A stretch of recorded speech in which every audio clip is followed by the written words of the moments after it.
31 Storm Tracker Chief Meteorologist Taylor Knust with 31 Triple Doppler.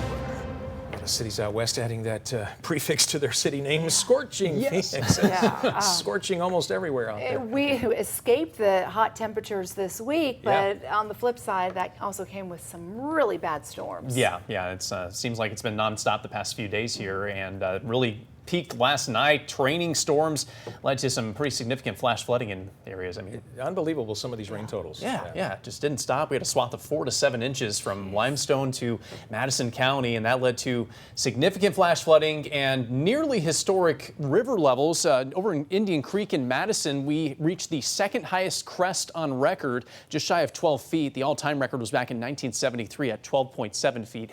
At this hour, Indian Creek is back down to 9 feet, so it's not quite as bad or as swollen as it was earlier this morning, but still it will not take a whole lot to cause additional flooding in these locations. We still have a flood warning in place near Indian Creek across western Madison County until 8 o'clock this evening. We are dry in Madison County for the most part right now, but we are seeing torrential downpours develop again in parts of North Alabama, including in Coleman County, where we have a new flash flood warning that's been issued for the majority of the county until 7:15 this evening. We have already just in the past hour seen some rain totals over 2 inches, including near Coleman and near the I-65 corridor. There is an exit near Coleman that is notorious for flooding, so keep that in mind. Your travels may be altered by the flooding rain near Coleman on I-65 in the near term as this torrential downpour is affecting those locations. We have this active severe thunderstorm warning in Franklin, southern Colbert, western parts of Lawrence County until 4:45 this afternoon. This particular storm does appear to be weakening to some extent, but there is at least some threat for 60-mile-per-hour wind gusts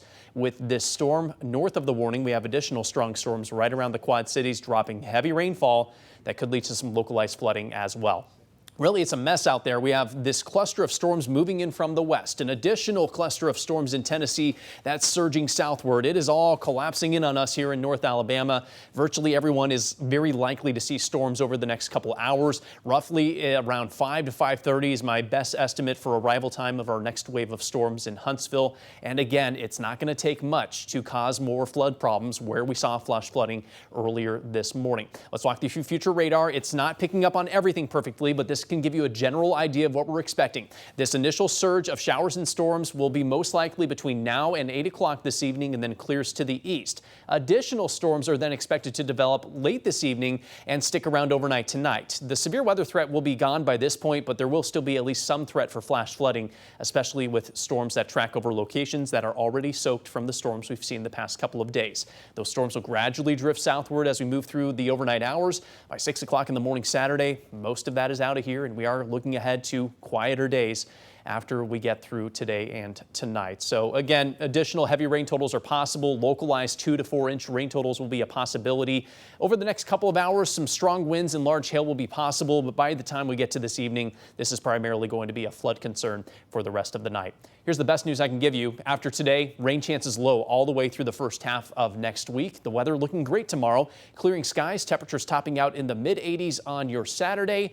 86 your high in Huntsville, and similar highs expected on Sunday. Humidity will be dropping the next couple of days as well. Heat returns as we head toward next week. Forecast highs in the low 90s next Monday and Tuesday, and the heat is back in the forecast up to 94 and 95 from next Wednesday all the way through the following weekend. But the stuff out there right now, it's impacting folks trying to get out there for Rock the South in Coleman. Yeah, I've heard they've had to pause activities out there due to the storms. Oftentimes I hear it becomes a mud pit out there due to these summertime